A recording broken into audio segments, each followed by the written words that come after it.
ఈ పాట ఓన్లీ అమ్మాయి చేయడం నాకు నచ్చలేదు. ఒక మగవాళ్ళు ఎవరో హీరోలు ఎవరో ఉండి మోకాళ్ళ మీద అది కూర్చొని ఆ మోకాళ్ళ మీద వీళ్ళు కాల్ వేసి అలా వెనక్కి అబ్బా ఏముంటది. వీళ్ళందరినీ చూస్తే మాకు ఏమైనా ఒక్క అటు ఇటు అవకాశం ఉన్నా బాగున్నాను ఒక్కొక్కరు చూస్తున్నారు. అదవదమ్మా, అదవదు. నువ్వు వాళ్ళకి లేని పని ఆశలు కానీ థ్యాంక్ యూ.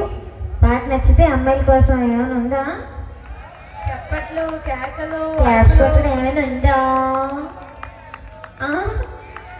మీ మీద నేను ఎన్ని ఆశలు పెట్టుకుని వచ్చానయ్యా. హెయిర్ ఇలా మోట్ దిస్ మేక్